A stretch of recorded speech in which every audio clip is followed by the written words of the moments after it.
Hey, what's going on, everyone? Merry Christmas to those of you who celebrate Christmas. To those of you who do not, happy holidays. Hashtag all holidays matter. I don't want you to feel like your holiday is neglected, but my family celebrates Christmas. So at the time you're watching this video, I'm at my parents' house, and my brother's there, my sister's there, Megan's there. We're maybe eating some good food. Hopefully watching some basketball. I'm going to be trying to hog that remote and saying we need to watch Warriors-Cavs right now or I'm going to throw a fit. And we probably exchanged gifts already at this point. I don't know. I don't want to try to predict the future, but this is my Christmas video for this year. I hope you enjoy it. It's not going to be a spectacular video, though. I got to tell you that. I got to be honest with you. I like to be honest with my audience. This isn't going to be a great video. It's going to be me droning on about random things that I think about during the holiday season for approximately the next 8 to 12 minutes. So if you want to stick around for that, cool. If you don't, I understand. I generally don't upload on major holidays, and my friends generally don't upload at least high-effort videos on major holidays because you can definitely see a view drop, which makes, well, I think we've debated before. Like, do we get less views? Do we get more views? And it's a back-and-forth thing. We've been doing this for 5, 6 years, 10 years now, some of us. So, you know, it's always a new science type of deal, but yeah, I would never as a policy upload a video that I wanted a lot of people to watch on a major holiday. So this is one of those more intimate videos where I'm just going to be talking about stuff, and if you want to watch it, cool, I appreciate it. The thing that is on my mind is family videos. Last year around November, my dad sent in all of his old VHS tapes of home videos to get them digitized, and he had them sent to me so I could edit those clips, and I still have them all sitting on my computer. It's 8 hours of footage. I technically have edited them, but they're just sitting in my timeline. I don't know if I'm supposed to render them out onto DVDs or whatever. I mean, they just exist.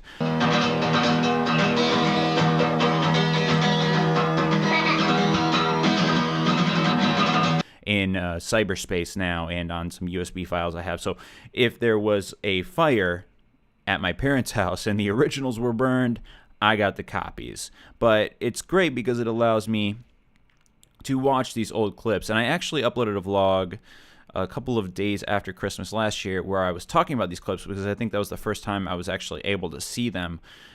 Because I got the actual footage around December, if I'm remembering correctly. But anyways, it's crazy because we live in an era now where everything is recorded. I mean, I am recorded on a daily basis. Not always a daily basis, but my life is on display for everyone to see, and I only have 8 hours of my entire existence. It's not even all me in the 8 hours. I mean, some of those videos feature my siblings. Like, who gives a shit?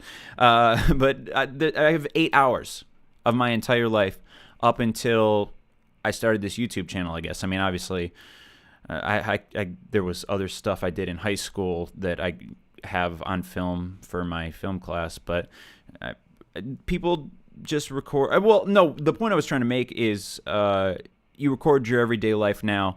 Even if you're not a YouTuber, there's social media apps like Snapchat and Instagram. Things are just more recorded now. If you have a child in the modern era, you are filling up all of the space on your phone with every little video and photo of the things that your child does. And I'm not trying to say that one is right and one is wrong. It's just crazy the difference. I mean, you go from there is no footage of my parents as children. I've seen pictures of my parents as children, but there's no video footage. I mean, they would have been on those old film reels, I'm sure, and my parents don't have those. My grandparents didn't save those, or they got ruined. They were ruined really easily.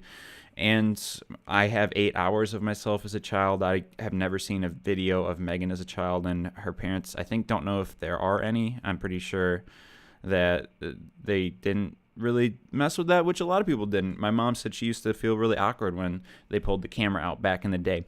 But I like watching these videos because it allows me to explore these moments in my life that I did not know were important at the time, but I know were very important now.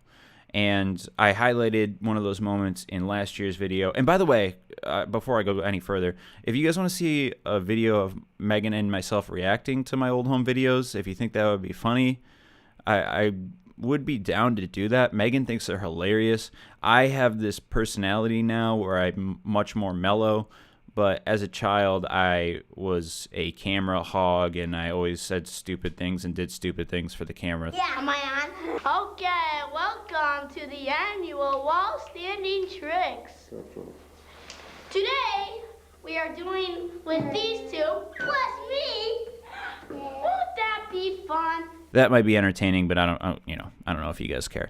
So anyways, I highlighted this moment last year, which really stuck out to me because, again, there are times in your life when you know you're going to do something life-changing. When I got married last year, I knew I was doing something life-changing in the moment. But during this Christmas in, I believe it was 98, without me looking at the clip, when my grandfather bought a Nintendo 64 for myself and my brother, I did not realize when I opened that box, or maybe my brother opened it, how life-changing that would be. Oh, you got candy? Cool. What is it, Joel? You know what that is? I heard Nintendo, but we don't have any games for it. And by the way, I should have said, a Nintendo 64, thank you, grandfather, you've changed my life for the better, instead of saying, a Nintendo 64, but we don't have any games for it. But that was when I fell in love with video games. I would play that console for hours upon hours over the next couple of years, and my love for that console and those games would make a few friendships that I can think of, because people want to come over to our house to play Super Smash Bros. We had the console to play Super Smash Bros. On, and many other, the first girl I had a crush on, we played Tony Hawk's Pro Skater 2 together. It's fond memories now that I'm raking the old memory banks. But that console would inspire me to want to get the next generation of consoles, a PlayStation 2. I mowed my grandma's lawn all summer. She would pay me $20 to mow her very large lawn because she lives on farmland. $20 every week, and eventually that added up to 10 weeks, which was $200, which was what a PlayStation 2 cost at the time. And I was able to buy one. I played PlayStation 2 for, again, hours upon hours. Eventually got an Xbox 360. Eventually got, whatever, these new generation of consoles garbage that I have now, and I'm a YouTuber now that plays video games. So but it all goes back to that one moment in time, and maybe I would have found video games anyway. We certainly didn't have the money to buy that console at the time. I can't remember what the price of a Nintendo 64 was in that year, but I know my dad made a comment like, if your grandpa didn't get that for you, we weren't going to get that for you, because it was expensive. And the bittersweet part of the videos, by the way, is that my grandfather, for example, the one that bought the Nintendo 64 for me, is no longer with us. My grandmother died in 2003. My grandfather died in 2003. And my other grandfather, who I really liked, died in 1997. So it makes these videos even more important to me, because so many of those people that are featured throughout the videos are not with me anymore. And it's the only way I can recall them, because I have the worst memory in the world. I cannot remember things that happened last week, let alone things that happened 13 years ago, or almost 20 years ago at this point. So I just really enjoy having those videos and watching them. And it's really crazy to think about those little moments in your life that you don't know are going to be important at the time, but they shape how your life progresses from that point forward. And you can only see it in retrospect. You can't see it at the time. Those moments are very cool. So looking forward in 2016 or 2017, man, 2016 is almost over. That's looking backward. Looking forward to 2017.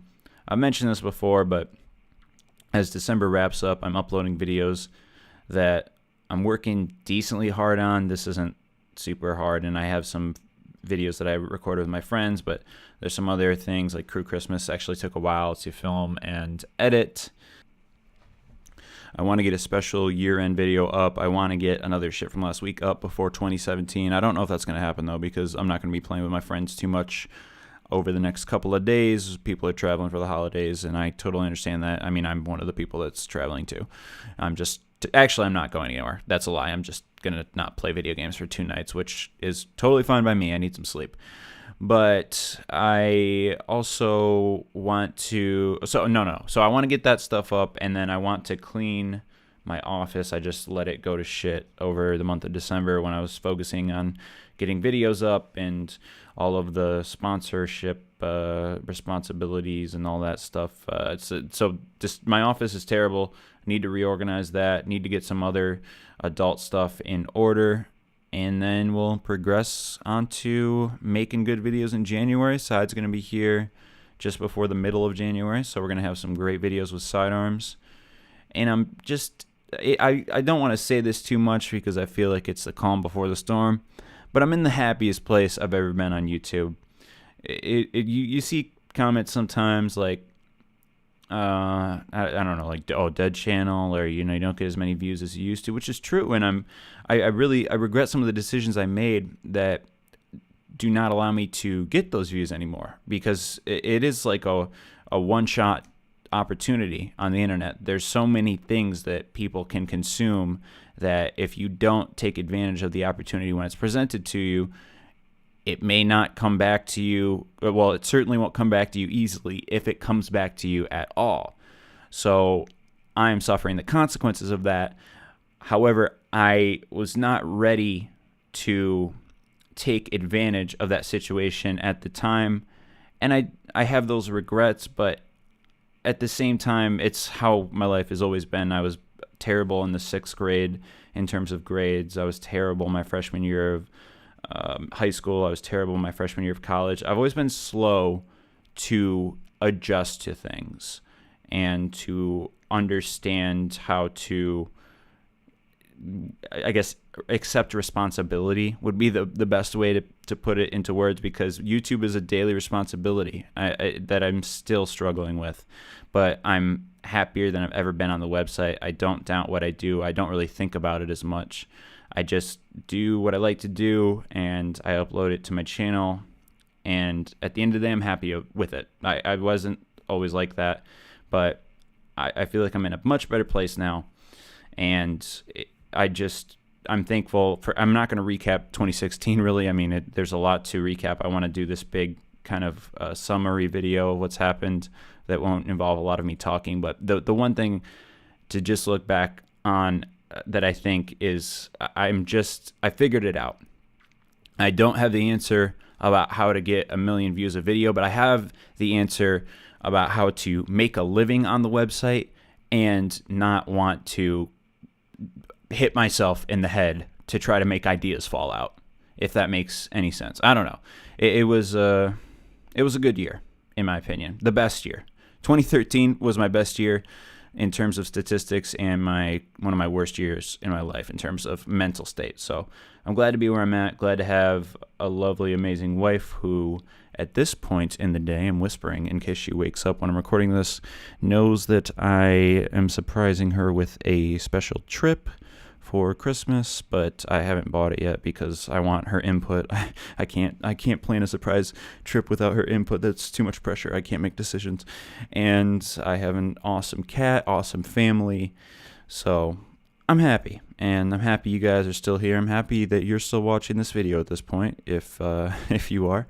So hope you guys have a great holiday, and we're gonna finish out December strong, and then figure out what's what in 2017. So see you guys then. Bye.